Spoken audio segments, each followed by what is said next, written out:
صلوا عليه وسلموا تسليما সকলে মহব্বত করি আল্লাহুম্মা সাল্লি আলা মুহাম্মাদ ওয়া আলা আলি মুহাম্মাদ কামা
मोहम्मद ने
আল্লাহ আমাদেরকে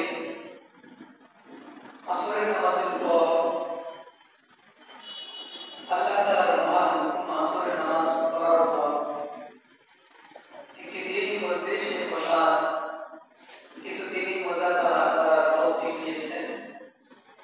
এজন্য সকলে কালিমাতুশ শুকর আদায় করি আলহামদুলিল্লাহ।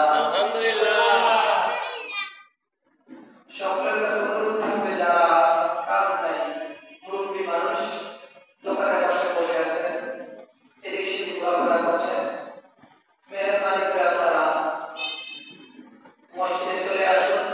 আজকে 12 রবিউল আউয়াল, রাসূল সাল্লাল্লাহু আলাইহি ওয়াসাল্লামের আগমন ও পরলোকগমনের মাস। কিতাবে এসেছে রাসূল সাল্লাল্লাহু আলাইহি ওয়াসাল্লাম এই মাসে আগমন করেছেন, তা নিয়ে মতভেদ রয়েছে। কিন্তু রাসূল যে 12 রবিউল আউয়ালে ইন্তেকাল করেছেন তা নিয়ে কোনো দ্বিমত মতভেদ নাই। সেই আজকে 12 রবিউল আউয়াল মাস আমাদের জন্য একটা সুখের মাস, আমরা ঠিক কিনা? তো রাসূল সাল্লাল্লাহু আলাইহি ওয়াসাল্লাম চলে গেছেন, সত্য আমরা ওইভাবে পালন করতে পারবো না। রাসূল আমাদের যেটা শিখিয়ে গেছেন সেটা হচ্ছে রাসূল যদি চলে যায়, রাসূলের জন্য বেশি থেকে বেশি আমরা যেটা করতে পারবো সেটা হচ্ছে রোজা রাখবো এবং দিনের বেলা রাসূলের জন্য বেশি বেশি করে দুরূদ ইস্তিগফার পাঠ করব এবং রাসূলের রওজায়ে মুবারকে সালাত সালাম পাঠাইব। এটাই রাসূলের জন্য সবচেয়ে বেশি চাওয়া পাওয়ার কথা, বলে ঠিক কিনা? রাসূল সাল্লাল্লাহু আলাইহি ওয়াসাল্লাম তিনি রওজাতে আছেন। কিতাবে আসছে যখন বান্দা রাসূলের উপর দুরূদ পাঠ করে তাহলে রাসূলের ওই দুরূদটা একজন ফেরেশতা রাসূলের কাছে পৌঁছে গেছে। সুবহানাল্লাহ। ওই ফেরেশতা গিয়ে রাসূলকে বলেন, ইয়া রাসূলুল্লাহ, ইয়া হাবিবাল্লাহ, মায়া নবী, পূর্ণিকার অমুক ব্যক্তি, অমুক বান্দা, অমুক ব্যক্তি, অমুক বাবার অমুক সন্তান 12 রবিউল আউয়াল উপলক্ষে আপনার উপর এই দুরূদ পাঠ করেছে। আমি আপনার জন্য দুরূদ নিয়ে এসেছি। রাসূল কল্পনাতে খবর শুনে খুশি হয়ে যাবেন। রাসূল ফেরেশতাকে সাক্ষী রেখে বলেন, ফেরেশতা তুমি সাক্ষী থাকো, যেই বান্দা যে উম্মত আমার জন্য আমি রাসূল দুনিয়া থেকে চলে আসার পর রাসূলকে বলে নাই আমি রাসূল উম্মত, আমি মুহাম্মদ ওই উম্মতকে কিয়ামতের দিন ভুলবো না, ওই উম্মতকে শাফাআত করে জান্নাতে নিয়ে যাব।